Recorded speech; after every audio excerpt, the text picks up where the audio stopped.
Why did the klaxon always sound louder when the threat was real? It wasn't just noise. It was a war drum. Captain Eli Ridge Carter dropped his coffee mid-sip. Scalding liquid splattering across his flight suit. The urgent voice from command filled the ready room. Unidentified aircraft entering restricted airspace. No transponder. Possible threat. Scramble. Scramble. Adrenaline hit instantly. Ridge yanked on his helmet and ran for Hangar 3. His F-22 was already prepped. Crew rolling clear of the jet like they knew time itself was bleeding away. His wingman, Lieutenant Mason Frey Mills, jogged beside him, checking weapon systems. Mid-stride, 90 seconds later, both Raptors were screaming down the runway, engines shaking the earth, lifting into the fading Pacific light. The climb was muscle memory. The radio came alive. Sword 2. This is Sword 1. Visualize threat vector. Affirmative. Frey replied. Target at Angels 4-5, bearing northeast. No response to hails. The HUD painted the unknown. High, fast, and wrong. No transponder, no deviation from course. A no-fly zone sat between it and a sensitive naval installation. But it wasn't just the rules it was breaking. It was the way it moved, erratic. Dips and recoveries, like it was being flown by hand, like the pilot was injured. Command patch through. Engage visual confirmation. Hold fire until authorized. Copy, Ridge said. They closed in at Mach 17. The shape appeared first. Dark against the golden horizon. Angular. Stealth-like, but not ours. No markings, not commercial. Not standard military configuration. Could be Russian, could be Chinese, could be something with no flag at all. They hailed again. This is the United States Air Force. You are entering restricted airspace. Identify and alter course immediately. Silence. This is your final warning. Respond or be classified hostile. Still nothing. Weapon systems armed. Ridge's thumb hovered over the master arm switch. Protocol was clear. No reply. No ID. No deviation. Hostile. I've got tone, Ridge said. Same. Frey replied. On your lead. The soft lock beep filled Ridge's headset. Target acquired. Then it came. A voice. Female, calm. This is Shadowhawk. Stand down. Ridge froze. He knew that voice. Say again, he whispered. Ridge. It's me, Shadowhawk. Don't engage. His heart pounded louder than the twin turbines. Impossible. Command broke in. Sword 1, confirm. Did you say Shadowhawk? Ridge didn't answer. Shadowhawk was real. Shadowhawk was dead. Lieutenant Karavos, elite pilot, classified missions, lost over Belarus 3 years ago during an unsanctioned NATO op. No wreckage, no signal, presumed Kier. He hadn't just flown. With her, he trusted her with his life. She was the one who never broke. The one who could outfly anyone in anything. And now her voice was inside his cockpit. This isn't a trick, she said. I'm compromised, but I have something. Critical, you shoot me down. You bury it forever. His targeting system still flashed red. The computer didn't care about ghosts. Frey's voice cut in. Sword 1. You're not firing. Ridge breathed once. Stand by. Command again. Tense. Clipped. Confirm target status. Engage unless otherwise instructed. We cannot verify that call sign. I can. Ridge muttered. He switched to a secure encrypted channel. You said something once, Ridge said quietly. Before we went dark over Sivo, your last phrase. Silence. Then, if I burn forward. It hit him like a punch to the chest. No imposter could know then. She'd whispered it into comms when they were radar locked and thought it was over. She'd laughed afterward like it was nothing. He looked again at her aircraft. Burn marks across the hull, patchwork repairs, scorched engine housing. Not a standard bird, something scavenged, something kept alive through willpower alone. Frey. Again, we're still weapons hot. No, Ridge said firmly. Stand down. What? You heard me. Back off. She's not a threat. You disobeying orders? I'm rewriting them. A beat later, Frey's Raptor peeled away, circling high. Command's voice rose sharp, demanding compliance. Ridge cut their channel and opened the private line again. What the hell are you doing here? He asked. Her reply was low, controlled. Not here, not in the air. I'm heading to Groom Lake. Escort me in, Ridge. Please. That word, please, landed harder than it should have. He throttled back, sliding alongside her battered jet. Holes near the tail. Asymmetrical burn on the wing. She wasn't just returning, she was limping home. And Ridge knew one thing with absolute certainty. Whatever she was carrying, it was going to change everything. The oxygen mask pressed cold against Ridge's face, but the air still felt thin. Shadowhawk era. That name had been a ghost for almost 3 years. It had been scrubbed from every squadron board, every after-action report. She'd been reduced to a single line in an archived briefing. Status, presumed KIA. Mission classified. Now she was here. Flying point in a smoking, half-patched aircraft. Say something, Ridge. Kara's voice came through, softer now. Stripped of that broadcast authority from moments ago, this was personal, I thought. You were dead, he said. I almost was. It wasn't an answer. Not to the aircraft, not to the missing years, not to why their own military would be hunting her. Frey's voice broke in. Tension, threading every word. Sword 1. Who is she? This real or some deepfake trap? She's real. She's Kara Voss, Shadowhawk. You damn sure? I flew combat with her. There's no mistaking that voice. Frey didn't answer, but he didn't rearm either. That said enough. The sun dipped lower. Shadows stretched across the Nevada desert as they crossed into restricted airspace. Groom Lake was still over 80 miles away. Where have you been? Ridge asked. Off the map. That jet is not ours. Never seen anything like it.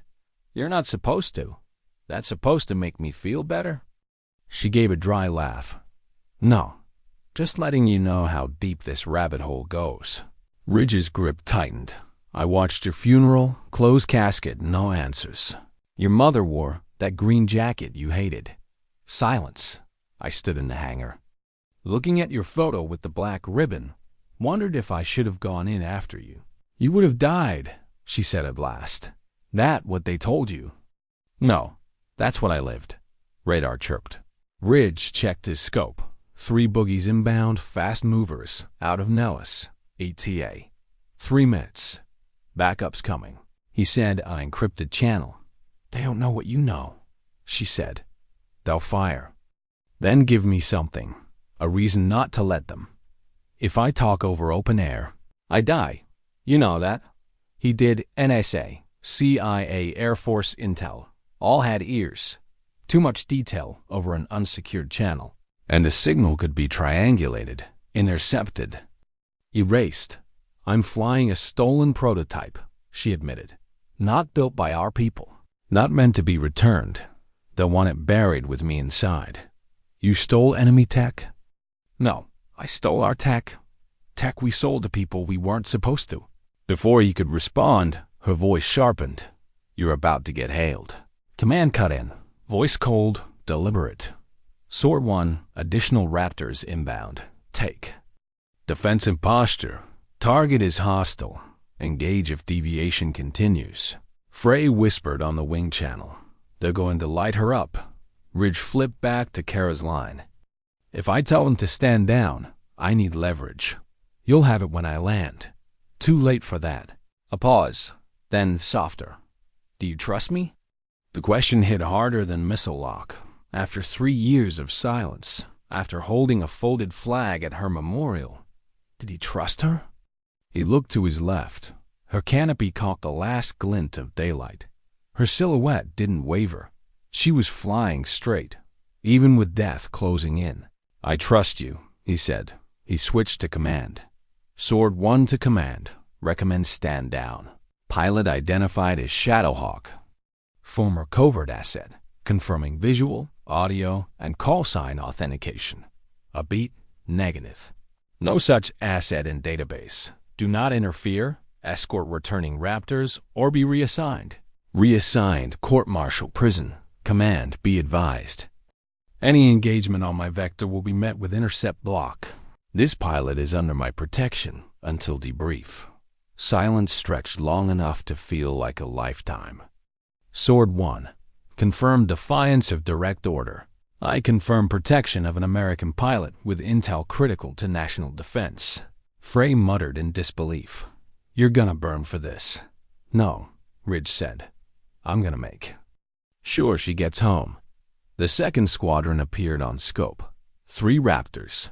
Fast and low, less than a minute out. Hold formation, Ridge told Kara. Let me fly lead. He dropped altitude, cutting ahead, positioning himself between the incoming Raptors and her crippled craft. The formation slowed. No one spoke. Then, miraculously, command relented. Shadowhawk cleared for escort to Groom Lake. No visual records, no comm relays. This conversation never happened. Kara's breath hitched. Ridge said nothing. He just flew. The desert runway shimmered under dying sunlight. As they touched down, the Raptor escort stayed high, circling like silent vultures. Ridge followed her in, wheels kissing asphalt. Black SUVs waited beyond the hangars, unmarked, no plates, guarded by men with mirrored glasses and expressions carved from stone. She taxied to the farthest hangar, number 14, long abandoned. Her canopy hissed open, releasing smoke and the scent of scorched electronics. She climbed down slowly, helmet tucked under her arm. She looked older, harder, but her movements were the same, deliberate, precise, never unsure. 2 agents blocked Ridge's path. You're to remain with your aircraft, one said. She requested I escort her. You've completed that. Stand down, Kara intervened. He stays. He's the only one who didn't. Shoot me down. That made them hesitate. Finally, a stiff nod. An agent asked her, Where's the intel? From her flight suit pocket, she pulled a sealed black titanium drive, no bigger than a pen cap. This contains everything. Schematics, correspondence, audio feeds, all of it. She handed it directly to Ridge. You're the only one I trust. Not to erase it. The agent stiffened but didn't stop her. Her voice lowered. I wasn't sent into Belarus just to track enemy movements. I was sent to track friendly movements. Our own people? Ridge asked. She nodded. That crash, it wasn't enemy fire. It was a drone, one of ours. The words felt heavier than the drive in his hand. They wanted me gone before I uncovered who was selling classified weapons to foreign actors. I barely survived. That intel proves who pulled the trigger and who gave the order. Why not come back sooner? I couldn't. They'd have buried me before I touched U.S. soil. Behind them, hangar doors groaned open, revealing a stark, guarded debrief chamber. A major from Special Tactics stepped forward, his skin papery, his voice cold. Lieutenant. Voss, he said. Welcome home. She stared back with pure loathing. The major gestured to the hangar. We'll take it from here. She's not going in alone, Ridge said. She is. You'll be debriefed separately. No, Kara said. He goes where I go. The major looked amused. That's not how this works. It is now. The air between them tightened. Agents shifting stances, fingers brushing weapons. Finally, the major relented. Fine. But if either of you steps out of line, you'll both disappear faster than this base's last blueprint. Inside, the debrief room was bare. Metal. Chairs. Concrete walls, no windows. Kara sat on one side, Ridge beside her. Across the table, 2 suits, 2 uniforms, 1 tech recording every word. They started soft. Where had she been? Who had helped her? Then the hard questions, names, locations, motives for 3 hours. Kara laid out everything. A rogue network inside military supply chains. Prototype tech trafficked to the highest bidder. Retired generals as brokers. engineers. Paid to plant vulnerabilities. One name came up again and again. Iron Hand, a shadow buyer stockpiling weapons for a false flag op designed to destabilize NATO and trigger global retaliation. The aircraft she'd stolen? US-built hybrid, modified overseas. Flown once by someone who died trying to deliver the same truth. She'd salvaged it. Finished his mission. She'd faked her death, burned her tracker, became a ghost, until now, when she finished, the room was silent. One man in a suit stood, whispered to another, and left with the drive. You did everything right. Ridge told her softly. I did what had to be done, she replied. Right doesn't always factor in. An hour later, they were split up, Ridge to processing, Kara to a classified bunker. Before they parted, she grabbed his arm. Thank you. Always, he said. They didn't know then her testimony would vanish into top clearance. Her name erased again, the drive sparking a silent war. But Ridge knew something most didn't. Shadowhawk wasn't dead, and she'd only just started the reckoning. The holding room was barely bigger than a janitor's closet. Concrete walls, a single chair bolted to the floor, a buzzing fluorescent tube overhead that made the shadows flicker. Ridge didn't know how long he'd been in there. No windows, no clock, no phone, just the steady hum of recycled air somewhere below him. Kara was buried deep in the facility, locked behind steel and retinal scanners, facing people who didn't want her truth to see daylight. They'd split them the moment the debrief ended. The guards hadn't been gentle. Every few minutes, his fists clenched without thinking. It was muscle memory, the kind born from frustration and restraint. He'd broken protocol, lied to command, disobeyed a direct order. That sort of defiance didn't just fade. It burned scars into a service record, but he didn't care. She was alive, and what she carried mattered more than his career, more than his rank, more than any medal. The door opened without warning. A tall woman in an Air Force major's uniform stepped inside, tablet in hand, eyes like sharpened steel. Captain Carter, she said, no preamble. Walk with me. He followed her through a narrow corridor that angled downward.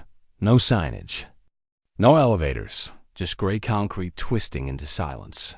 They entered an observation room. One-way glass on the other side. Kara alone. No cuffs. But she might as well have been shackled by the quiet. 4 officials flanked her. 3 men. 1 woman, all in suits without insignia. Intelligence ghosts. They're running her through the ringer, the major said. Cross-checking with satellite feeds. Signal intel, anything to match her story. It'll match, Ridge said. She wouldn't have come back unless it did. That's not the point. The point is who it implicates. Ridge stared through the glass. They're not just questioning her. They're trying to break her. The major's jaw tightened. If even half of what's on that drive is even half of what's on that drive is legitimate, it means high-level treason, and the people capable of that, they don't sit still while you connect the dots. Her eyes flicked to him. You're part of this now, Captain. Good, he said. I want to be. Inside the chamber. Kara finally looked up. Her voice was ragged from hours of questioning. You think I came back for a joyride? She was saying, I've eaten dirt, slept with a loaded pistol under my ribs, flown half dead across 3 continents, just to deliver what you're treating like an inconvenience. One of the suits leaned forward, and yet you didn't come through official channels, because official channels are compromised. She snapped. You think I don't know what happens to people who know too much? I was one of them. The woman across from her tapped a folder. You were confirmed Kia. Your reappearance raises flags, not just for what you claim, but how you survived. I survived because I had to, because if I didn't, that drive never gets here, and you'd all be chasing shadows while the real threat builds weapons with your stolen research. A man folded his arms. Who is Iron Hand? I don't know the face, But I intercepted comms traced back to a black cell using Pentagon access codes. Someone high up is feeding them intel and hardware. They've already tested next-gen drones in conflict zones and blamed it on other states. If they succeed, the next attack will spark a global retaliation. A long silence followed. And you're the only one who can prove this? I'm the only one who already has. Upstairs. Ridge was escorted into a different room. Table, chair, a camera aimed at his face. A man with no name tag entered and tossed a folder down. You received an unauthorized transmission. Defied. NORAD orders. Interfered with national airspace protocol. Care to explain why? Because that transmission saved lives. You don't know that yet. I know who I flew with. I know Caravas, her voice, her methods, her mission focus. And I know the kind of lies it takes to erase someone like her. You're defending a rogue operative in possession of classified technology. If her evidence hadn't checked out, you'd be standing trial. I'll stand wherever I have to. But if she's right, and she is, you're sitting on a time bomb. The officer stared at him for a beat, then picked up the folder and left downstairs. Kara was finally led to a private quarters. There, clean, a cot, a desk, a mirror bolted to the wall. The door shut with a mechanical clank. For the first time all day, her hands trembled. Not from fear, from exhaustion, she refused to show. In the interrogation room, she pulled a folded photo from her boot. Her, Ridge, the squadron. Before the mission that changed everything, she stared at it until the blur of memory steadied. Then she whispered her old mantra. Burn forward. The desert night outside Groom Lake was silent, save for the hum of ventilation units buried in sand. Inside, Ridge sat in a dim conference room, eyes red from lack of sleep, hands clasped. No one told him the time. But he knew one thing. Somewhere below, Kara was rewriting history and painting a target on her back. The moment she stepped into the classified world again, everything shifted. Secure channels lit up. Unmarked transports arrived carrying people with stars on their collars, but no public profiles. Ridge recognized one from a redacted dossier he'd once studied in silence. That meant her intel was real, and it scared them. Rumors moved like whispers in the air. Kara hadn't come back to make noise. She'd come to set off an earthquake, deep underground. She sat at a terminal flanked by two techs and a grim-faced intel officer who didn't blink. The portable server array hummed. Digesting the drive she'd risked her life to deliver. On screen, flight logs from facilities that didn't exist. Schematics for hybrid weapons, forged authorizations, audio, conversations, and over, one name. Iron Hand. Search all communications with this identifier. Kara ordered. Focus on encrypted airband relays from the last 18 months. The tech glanced at the officer. He gave a reluctant nod. Minutes passed. Then a filtered voice appeared on screen, even distorted. Kara recognized the cadence. Asset retrieved. Shadowhawk compromised. Eliminate link before exfil. Project Crownfire remains green. Her jaw tightened. That message had been sent 36 hours before she reached U.S. airspace. They'd known she was coming, and someone with access to a U.S. defense array had authorized her destruction. Above ground, Ridge was finally brought into a briefing room with a 2-star general he'd never met. You understand the position you're in, Captain? The general asked, voice too polite. I do. You disobeyed direct orders. Escorted a hostile aircraft into security U.S. airspace. I'd do it again. That's unfortunate. You might not get the choice. The general tapped a folder. Marked Carter Eli. Contingency. That sounds like a threat. Ridge said. It's a fact. You've become part of a narrative some would prefer to keep unwritten. She gave me that drive because she trusted me, Ridge said evenly. And now everyone wants to know why. Because she knew you wouldn't flinch, the general said. Back in her quarters, Kara splashed cold water on her face and stared into the metal mirror. The shadows under her eyes made her look older, but her gaze hadn't lost its edge. From the locker, she pulled out a second drive. No one knew about this one, a backup. Always keep your truth in two places. She tucked it into her boot lining just as the door unlocked. Two guards waited. Major Grant wants to see you. The walk was silent. Grant sat behind a desk, posture rigid. I've seen the files, Grant said. You've implicated 5 individuals with high clearance. 2 are national heroes. 1 has White House access. They're compromised. Kara said flatly, and that access means this can explode in every direction. Grant's eyes narrowed. We're still verifying. You don't need to verify. You need to contain. And what do you want, Lieutenant Voss? I want to disappear again, on my own terms, full amnesty, off-grid freedom, and the authority to intervene if Iron Hand resurfaces. You want autonomy? I want to finish what I started. Grant leaned back. You think we can let a ghost fly free again? You don't have a better option. The next time Ridge saw her, she wasn't in uniform. She was standing beside a nondescript black SUV in the desert wind, hair pulled back, dog tags gone, dressed in civilian clothes. They're letting you go? He asked, under watch. She said, unofficially, off the books. They're scared of you, he said. Good. She replied, they should be. They stood there for a moment, just listening to the wind roll over the sand. You sure about this? He asked. I was sure the moment I got back in the cockpit. She reached into her coat and handed him something, a folded photo. The squadron, years ago, the same one she'd kept through black ops and near-death escapes. Keep it, she said, in case they try to erase me again. He took it. Burn forward, she whispered. Then she climbed into the SUV. No license plates, no taillights. It vanished into a road that didn't exist on any map. She wasn't running. She was hunting. Marrakesh. The streets were alive with color and chaos. Mopeds cutting through knots of pedestrians. Fruit stalls spilling over with pomegranates and figs, neon Arabic script buzzing above tea houses. The air was thick with cumin, diesel, and the faint sweetness of orange blossoms. Kara sat in a shadowed cafe.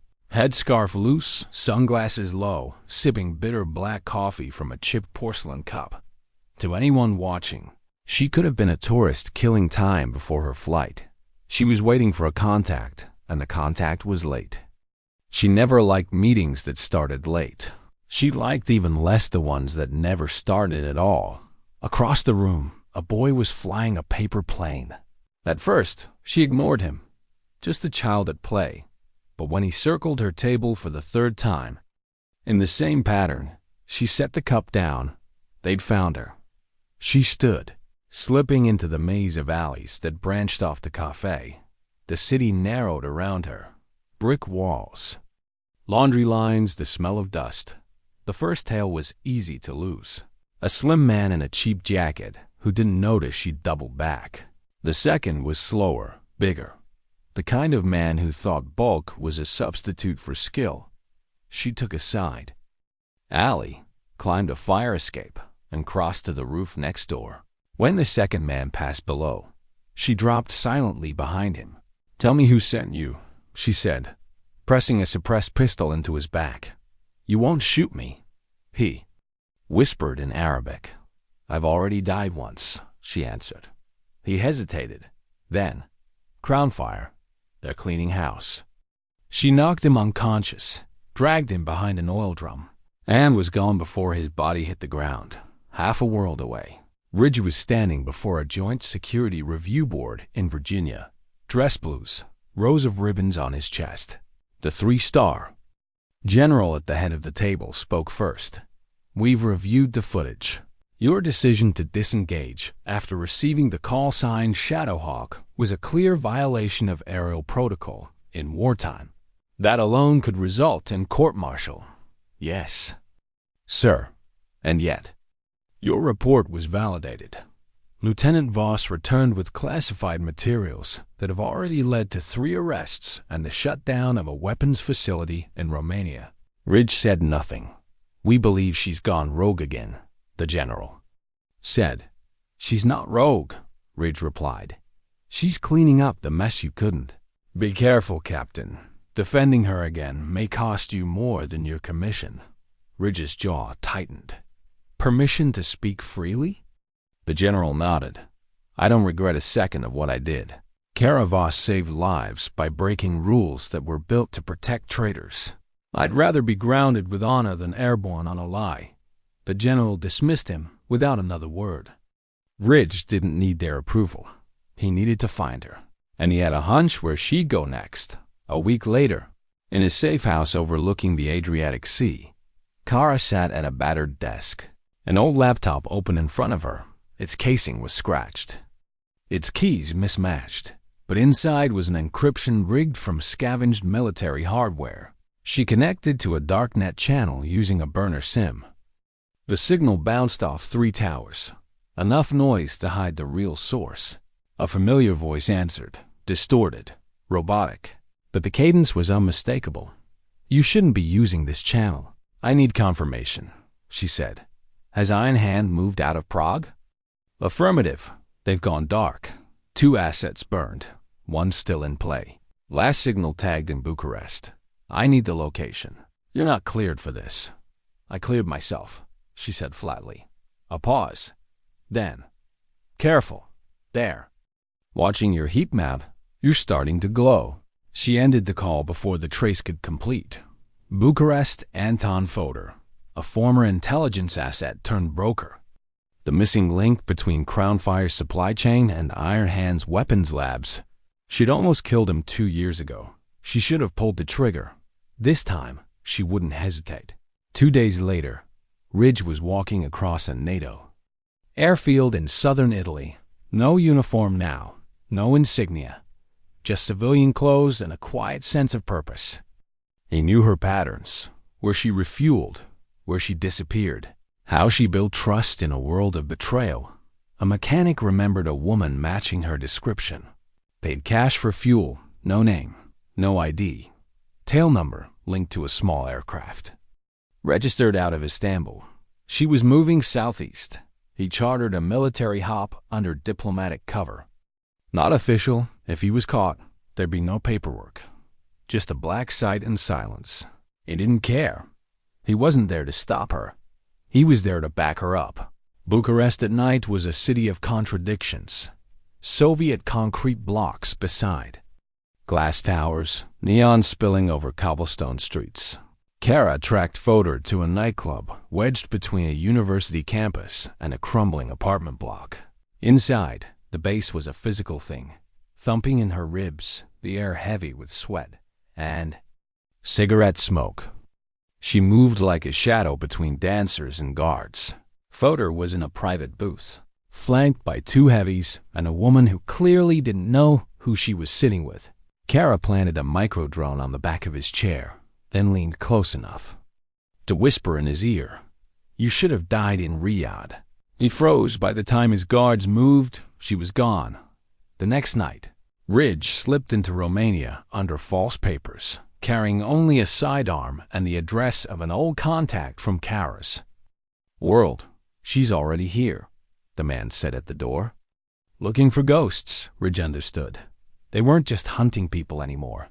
They were hunting the ideas that kept Crownfire alive. Fodor fled the nightclub in a hurry. Kara let him run. Fear was a leash, and she knew how to pull it.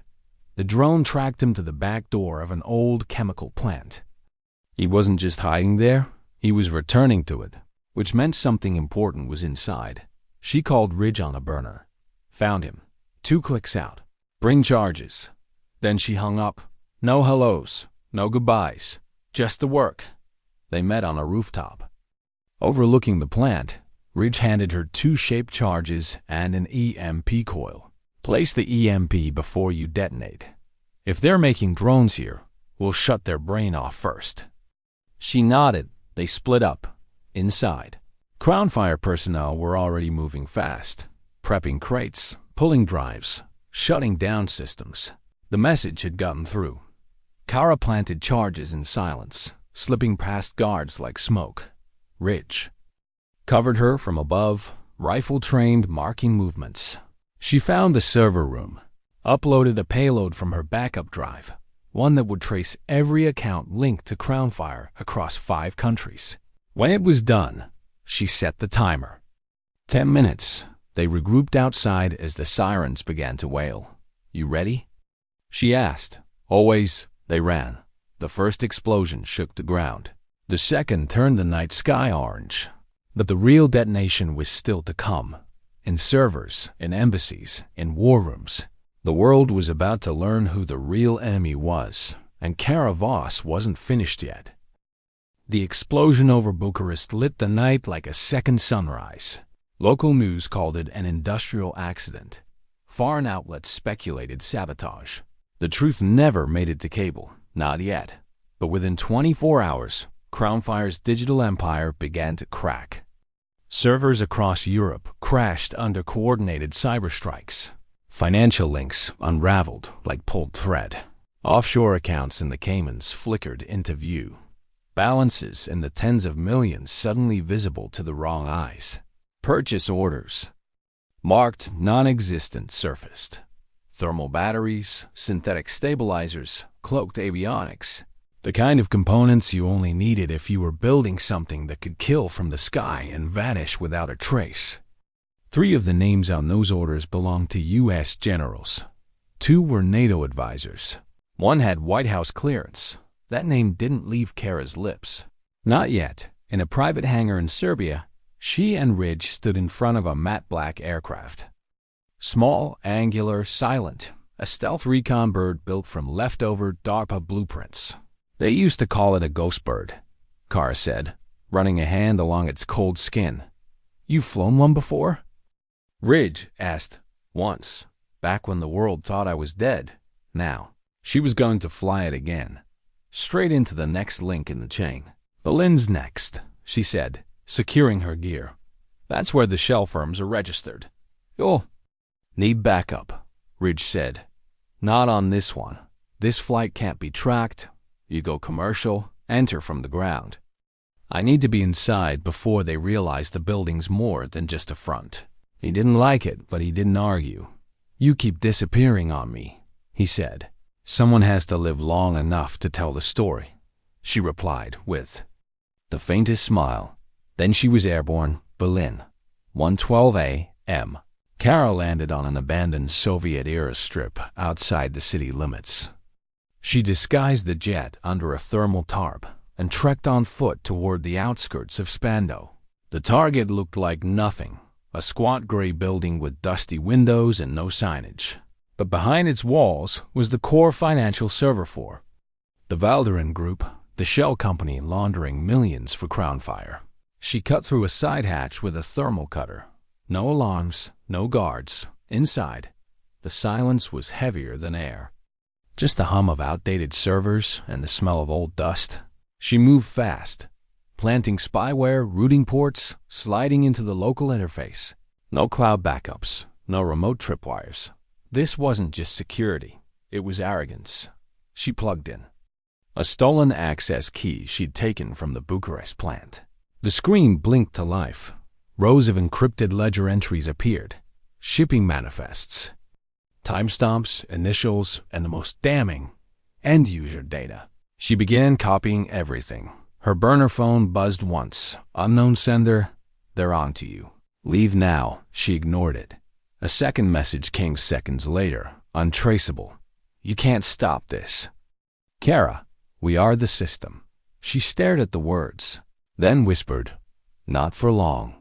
She pulled the hard drive and set a 5-minute melt command into the terminal. Let them chase ghosts. Ridge landed in Berlin later that day, met by an old contact of Kara's, a man called Latch, with a limp and a camera embedded in his left eye. "She's 3 steps ahead," Latch said, handing Ridge a flash drive. "Told me to give you this. Says it'll lead you to the route." "What's the route?" Ridge asked. Latch's gaze hardened. "The kill switch." While the Berlin server's code melted into oblivion, Kara moved west, riding cargo trains. Hopping ghost line networks, she carried more than data now. She had the transaction logs that pointed to the final stage of Crownfire. It wasn't just weapons. It wasn't just funding. It was launch protocols, mass deployment, hundreds of autonomous aerial units built from stolen U.S. tech enhanced with foreign AI, programmed with zero human oversight. They could enter any airspace, strike without warning, erase themselves on impact, and they were days from being launched. The location was burned into her memory. Green Ridge Complex, Colorado, on paper. A university research wing, in reality. A private defense think tank. She'd been there once before she disappeared. They had no idea she still remembered the blueprints. Now, she was going to make sure they never got to use them. Back at Groom Lake, in a room so secure even the walls had ears, General Grant stared at a monitor showing a cascade of intercepted messages and leaked files. "It's more than anyone can deny," she said. "Activate Operation Firewake." She ordered. "That's domestic protocol," a colonel replied. "She's heading to Green Ridge. And if she's right, we're sitting on a war crime waiting to happen. Either we clean it up or we end up on trial." The colonel hesitated. "And Ridge?" Grant's gaze stayed fixed on the screen. "Let him run. She needs someone to catch her if she falls. Colorado, under the stolen identity of Dr. Eliza Moreland, cybersecurity lecturer." Kara walked through the glass doors of Green Ridge like she belonged. The real Eliza was in a hotel room across town with a note taped to her wrist. "This isn't personal." Kara wore a lab coat, carried a clipboard, nodded to every passerby. She reached the biometric-locked lower vaults just before noon. Inside, behind the reinforced door, was Project Helix, the high flight controller that would launch the drones. She bypassed the lock with a silent breach. Inside, her breath caught. General Miles Dacro was waiting. Retired, but not gone. "I wondered when you'd show up," he said. "You always liked theatrics," Kara replied. "I offered you a seat at the table once. You offered me silence in exchange for complicity. You can't stop this." Dacro said, "The world needs a new deterrent, one that doesn't ask permission." She raised her pistol. "The world needs accountability." Dacro smiled.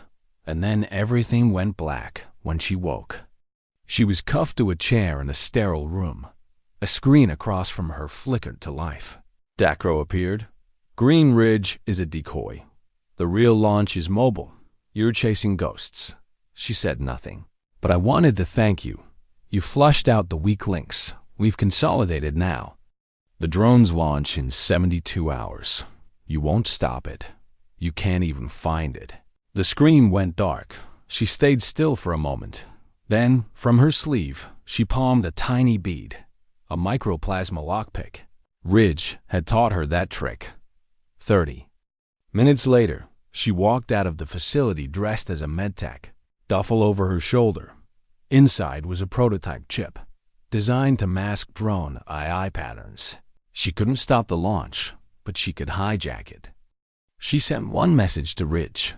"They're going mobile, 72 hours, meet me in Nevada, bring fire." His reply came in less than a minute. "Already on my way."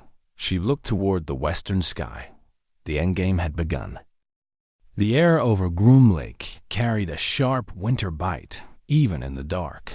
Floodlights cut long cones across the tarmac, their beams glinting off the faceted skin of a jet, so new it didn't have a name, just a project number. Ridge stood beside it, hands buried in the pockets of his bomber jacket. He hadn't slept since Berlin. When the SUV rolled to a stop, Kara stepped out. She didn't rush to him. She never did. But her eyes carried a rare weight. "They've moved to a mobile platform," she said. 72 hours until launch, maybe less. "You got a location?" "Not yet, but I've got the leash," she said, patting the duffel slung over her shoulder.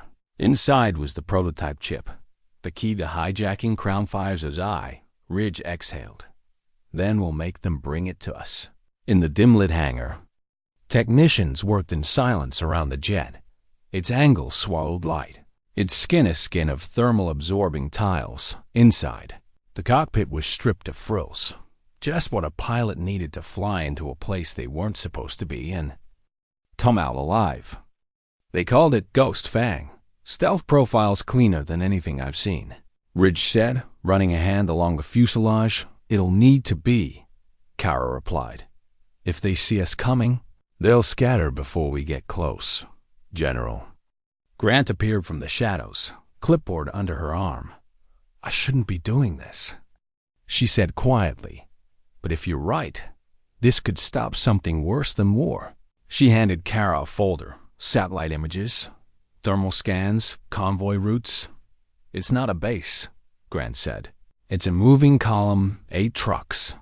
4 escort vehicles, satellite pings put them in the Utah high desert. Moving northwest, no comms chatter. They're running dark. They'll cross into forest cover by morning. Kara said, scanning the maps. We'll lose line of sight tracking. That's your window, Grant said. You get 1 pass, no cleanup crew. Ridge nodded. Understood. They launched at 2:40, the desert slipping away beneath them in silver and black. From altitude, the convoy was a faint blur of heat signatures moving along a service road carved into canyon stone. Ridge manned the secondary console, tracking the eye pattern on the chip Kara had brought. Signal's weak, he said. They're running. A masking field. Then we burn through it, she replied, fingers dancing over the throttle at 30,000 feet. Ghost Fang was silent, invisible to radar, invisible to the naked eye. But Kara flew like she was being hunted, weaving in subtle arcs to avoid predictable movement. Got him, Ridge said finally. Signal spike. They've got an uplink running to the lead truck. That's our brain, Kara said. She dropped the jet to canyon height. Walls of sandstone rose on either side, glowing faintly under moonlight. The convoy appeared ahead, dark, unlit, crawling forward in disciplined silence. The first escort vehicle spotted the disturbance in their thermal field. But by the time they radioed back, Ghost Fang was already overhead. Ridge deployed the micro-drone package, 6 black specks that peeled away from the jet and dropped silently onto the lead truck's roof. Drone package on, he said, on Kara's HUD. A new readout appeared. AI handshake initializing. Link stable. She slid the prototype chip into its port. The numbers began to roll.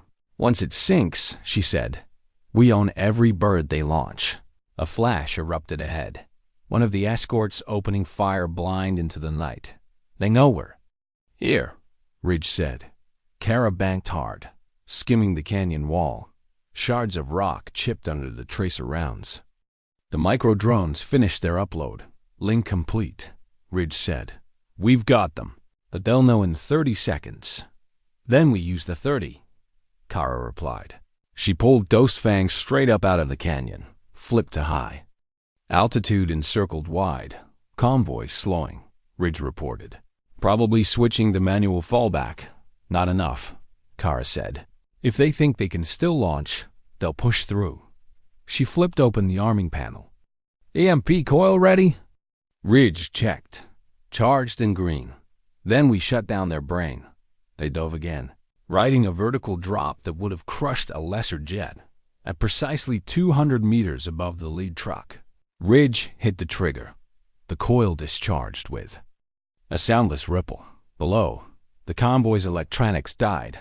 Headlights blinked out. The escort radios went dead. Even the emergency strobes failed. They rolled to a stop on the road, surrounded by canyon silence. Kara didn't relax. EMP will hold for a few minutes, long enough to finish this. Finish how? Ridge asked. She smiled faintly. You'll see, from the rear of the jet. She deployed a second package. Not explosives, not weapons. A swarm of tracking beacons. They clung to every vehicle in the convoy, embedding in wheel wells and undercarriages, even if crown fire moved again. They'd light up like flares on Kara's board. Now, she said, We hunt them at our pace. They landed back at Groom Lake just before dawn. The jet taxied in silence. But the air was different now. The weight in it heavier. General. Grant was waiting. You got the link? Kara tossed her the chip. Every control protocol, every failsafe, every serial number. They can't launch without it. Grant glanced at Ridge. You realize what you've done? This isn't just an op. You've just painted a target the size of a state on your backs. We're already targets, Kara said. Difference is, now we're aiming back. By noon, the files were decrypted. Inside them was more than launch data.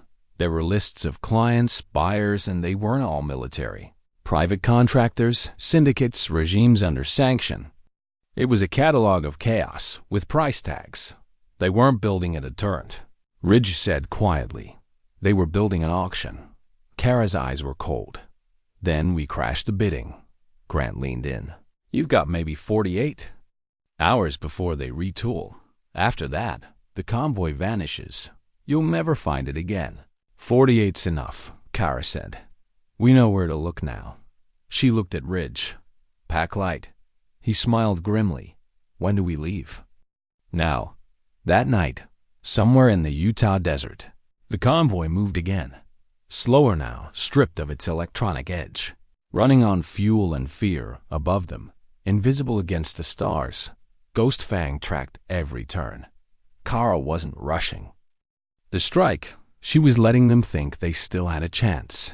Because sometimes the most dangerous thing you can give your enemy is hope. The Utah desert bled into the Rockies. The roads turning from straight ribbons into twisting veins carved through stone. The convoy's pace slowed with every incline. From high above, Ghost Fang tracked their every turn, each vehicle marked with the small pulsing signal of the beacons Kara had planted. She didn't speak much during those hours in the cockpit. Neither did Ridge. The silence wasn't awkward. It was the kind that settled in before a storm. Pass is coming up, Ridge finally said, scanning the terrain overlay. Elevation spikes. 2 choke points. No side exits for 20 miles. That's where we take them, Kara replied. Straight hit or containment? Her hands tightened. On the controls. Containment. If even one truck makes it out, the AI finds another buyer. And the people driving them? She didn't answer right away. If they're in it this deep, they knew what they signed up for. By nightfall, the convoy entered the first choke point, a narrow stretch between 2 sheer cliff faces. Snow drifted across the road in small sheets.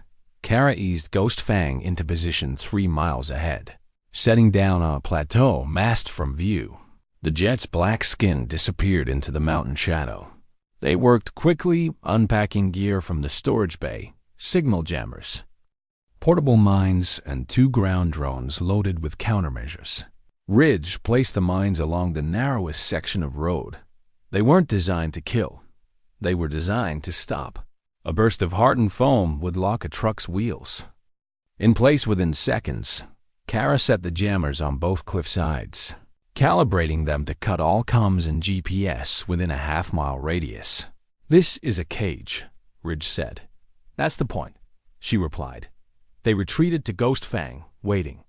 In darkness, as the first headlights appeared in the distance, Ridge counted them softly. 1, 2, 3. All 8.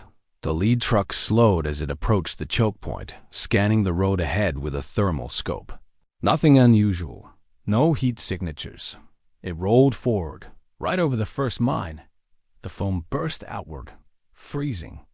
Solid in seconds, locking the front axle, the truck lurched, swerved, and came to a full stop. The rest of the convoy braked hard, boxed in by the canyon walls. Then the jammers came online, inside the cab of the lead truck.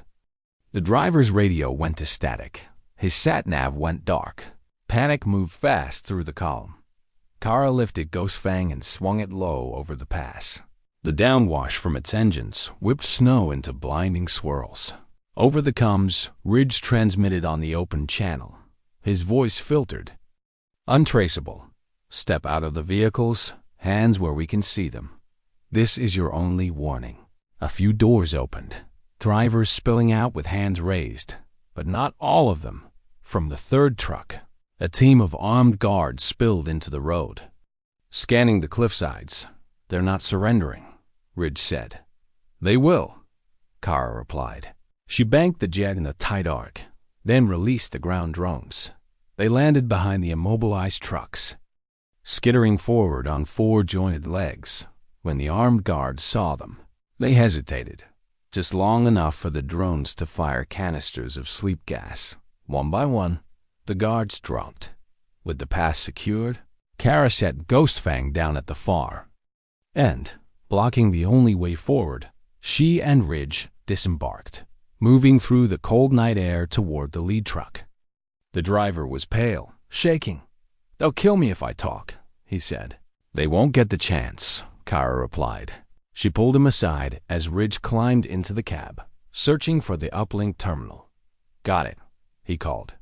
"It's still active. We can see their entire network." Kara connected the prototype chip.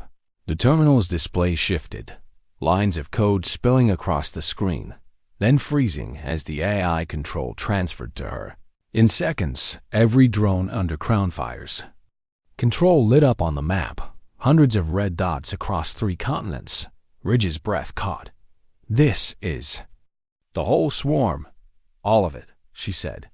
"And now we decide what happens to them." It should have been simple. Wipe the eye, destroy the hardware, end the threat. But something made her hesitate. "These units aren't just weapons," she said slowly. "They're tech platforms, energy efficient, fully autonomous, adaptable." Ridge frowned. "You're not thinking of keeping them. Not for war, for relief, disaster zones, search and rescue, medical drops in no-fly regions. You think anyone's going to let you rebrand a weapon as humanitarian aid? No, which is why they can't know it's me." She pulled up a subroutine, one she'd been building since the Berlin server, a shell identity for the AI, masking it as open-source civilian tech.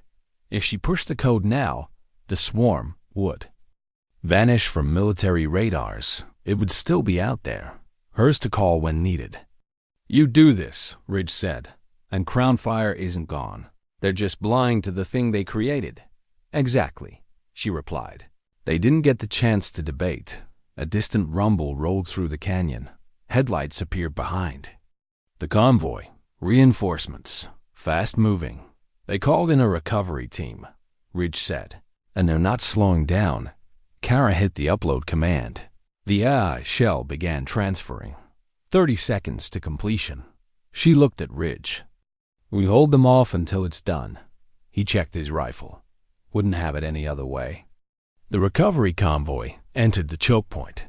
Heavy SUVs and an armored personnel carrier. Kara took position on the left cliff, Ridge on the right. The first SUV hit the foam mines and swerved into the canyon wall. The second tried to push through and got caught in the gas spread from the drones. The APC kept coming. The upload timer hit 15 seconds. The APC's turret locked onto the lead truck, the one holding the uplink terminal. "They're going to blow the brain," Ridge shouted. Kara moved before thinking. She sprinted down the slope, sliding into the road just as the APC fired. The round slammed into the truck's hood, but the cab and the terminal stayed intact. The shockwave knocked her to the ground. Her ears rang. Ridge covered her, picking off 2 of the APC's gunners.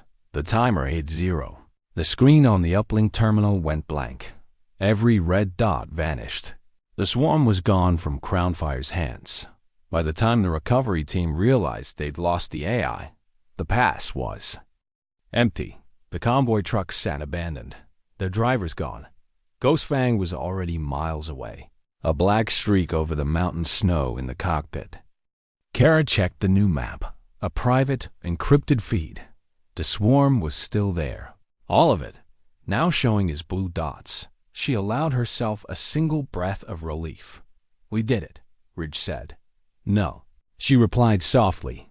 "We changed the game." "That's not the same thing." He didn't press. Some victories didn't feel like victories right away. The storm broke over Nevada 2 nights later. Not rain, not snow, rumor. Within hours of the mountain pass ambush, whispers began to bleed through encrypted channels. Crownfire's network was fractured. Their mobile launch was gone. The AI was missing. No one could agree on what happened. Some said the convoy had been hit by a rival faction. Others claimed the trucks had been seized by federal black ops. No one mentioned Caravas. No one dared. At Groom Lake, Ridge sat alone in the debriefing room.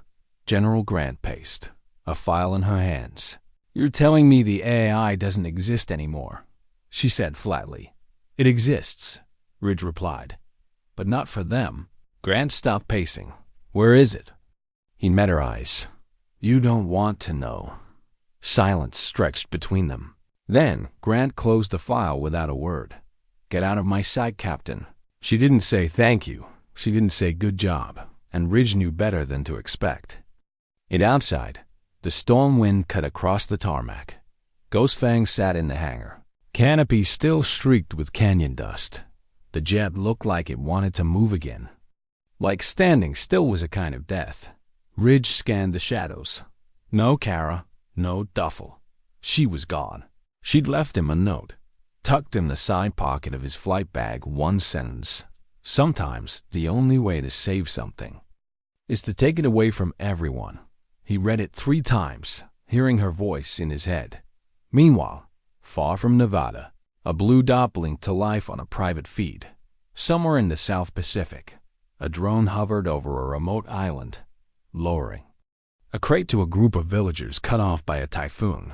Inside, medical kits, water filters, satellite radios, no military insignia, no origin tags, just a delivery that mattered.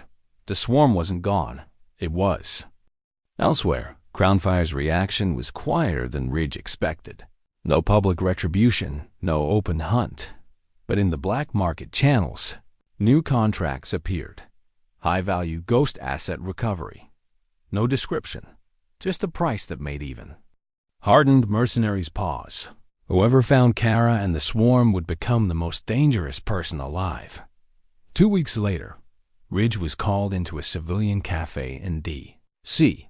by a contact he hadn't heard from in years. "She's in the wind," the man said, "but there's chatter she's been spotted in Port Moresby. Manila, Buenos Aires, she's moving the dots."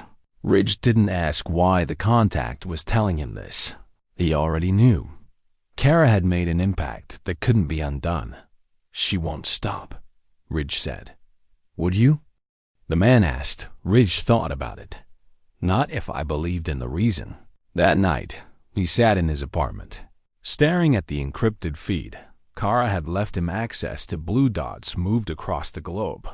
Slow, deliberate arcs, one over east Africa, another deep in the Arctic Circle, one just off the coast of Japan. Every time he refreshed, a few more appeared.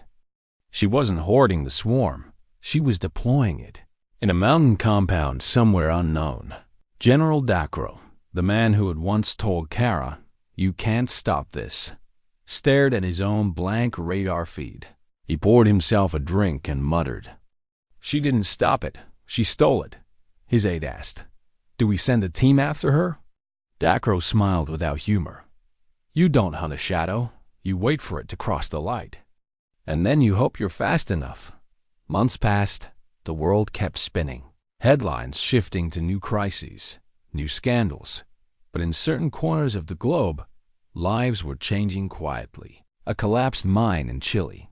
Survivors pulled out by autonomous aerial winches. An icebreaker ship trapped in the Baltic, resupplied by unmarked drones. A refugee camp in the Sudan. Airdrops of medicine arriving with no explanation. Governments denied involvement. Military analysts were baffled.